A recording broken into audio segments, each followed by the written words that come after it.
काळू धरणावरील प्रकल्प पूर्ण करण्यासाठी MMRDनं 450 कोटी रुपये पाटबंधारे विभागाकडे वर्ग केल्याचं उपमुख्यमंत्री एकनाथ शिंदे यांनी 1 मेच्या महाराष्ट्र दिनी घोषित केलेलं आहे। शेतकरी जमीन द्यायला तयार आहेत। वाटाघाटीतून चर्चेतून हा प्रकल्प लवकरच उभा करू असं ते म्हणतायत, पण वस्तुस्थिती तशी नाही आहे। या काळू धरणाच्या पाण्याखाली जाणारी जी 19 गाव आहेत, त्या गावामध्ये मोठा तीव्र असंतोष आहे। नुकतंच या परिसरामध्ये मी 2 दिवस दौरा काढून आलेला आहे।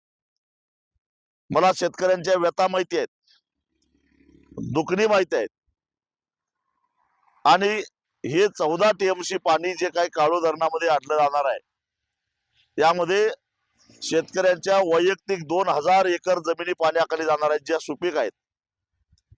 त्या जमिनीच्या बदल्यात तुम्ही जमीन देणार नाही। त्यांचं पुनर्वसन करण्यासाठी म्हणून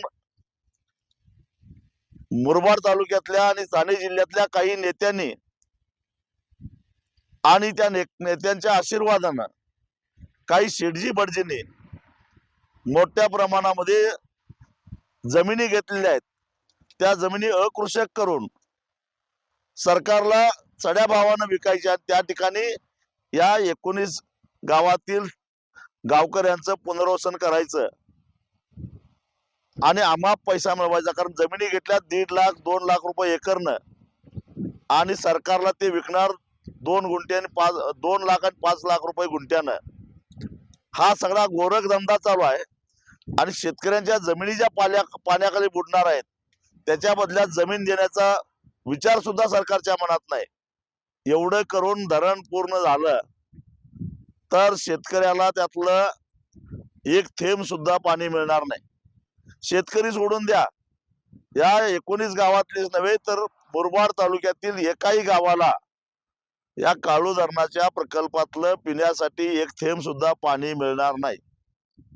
म्हणजे आधीच ठाणे जिल्ह्यातल्या ग्रामीण भागातल्या आदिवासी सर्वसामान्य शेतकरी कुणब्यांची अवस्था धरण उशाला आणि कोरड घशाला अशी झालेली आहे।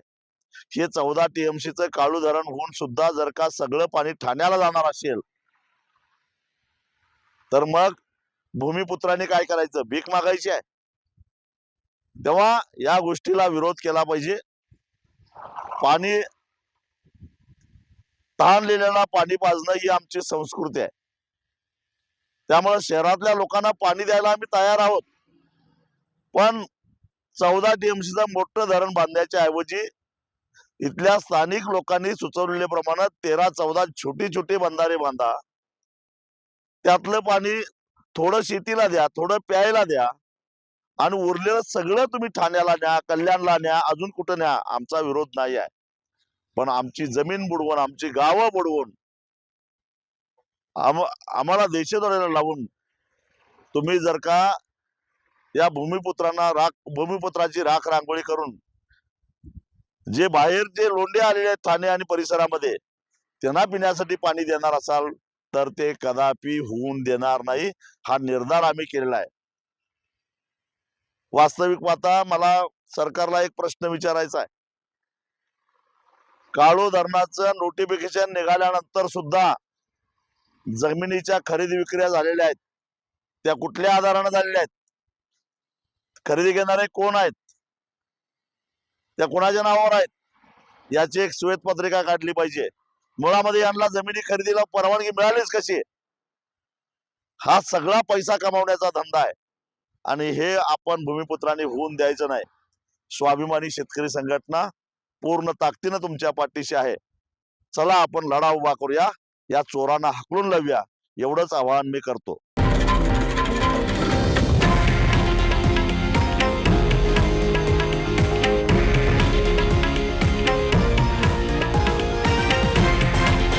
हे आहे देशातील नंबर 1 न्यूज नेटवर्क, आणि आपण पाहत आहात TV9 मराठी, एकमेव।